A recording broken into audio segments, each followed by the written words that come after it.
రాష్ట్రంలో తీవ్ర విద్యుత్ సంక్షోభం నెలకొందని వైఎస్సార్సీపీ ఆందోళన వ్యక్తం చేసింది. విద్యుత్ సరఫరా చేయలేని సర్కార్ సర్దుబాటు పేరుతో వేల కోట్ల భారం మోపుతోందని మండిపడింది. నిర్దాక్షిణ్యంగా జనం నుంచి 32,000 కోట్ల రూపాయలు వసూలు చేస్తోందని ఆ పార్టీ ఎమ్మెల్యే శ్రీకాంత్ రెడ్డి అన్నారు. విద్యుత్ రంగానికి ప్రభుత్వం ఇస్తున్న సబ్సిడీ కూడా తగ్గిపోయిందన్నారు.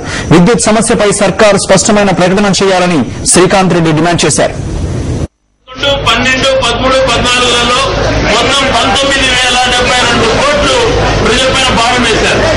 ఇది కాకుండా మళ్ళా అదనంగా ఇంధన సర్చార్జీల పక్కమంట 8, 9లో 1,669 కోట్లు, 9, 10లో 1,481 కోట్లు, 10, 11, 12, 12 మధ్యన 6,025.64 కోట్లు.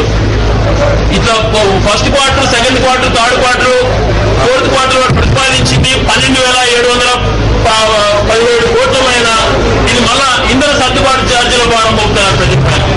విద్యుత్ రకంగా పూర్తిగా ఇవ్వకుండా మళ్ళీ ఈ ఛార్జీల రూపంలో ఏ విధంగా నట్టి విరుస్తున్నారో ఒకసారి చూస్తే ఎంత భయానక పరిస్థితులు ఏర్పరుస్తున్నారో ప్రజల మధ్య చూస్తుంది. సబ్సిడీ తీసుకుంటే విద్యుత్ రంగానికి ఏ రకంగా ప్రభుత్వం ఇస్తున్నటువంటి సబ్సిడీలు తగ్గిపోతున్నాయో 9, 10లో అయితే 100% సబ్సిడీ ఉండేది, 10, 11లో 72% వచ్చింది. 11, 12లో 85% తెచ్చారు, 12, 13లో 56%, 13, 14లో 31.62%గా సబ్సిడీలలో కోత విధిస్తుంది ప్రభుత్వం. ఇంకా ఏ రకంగా దీన్ని రైతుల ప్రభుత్వం అనాలో ఒకసారి వాళ్ళే సమాధానం చెప్పుకోవాలి.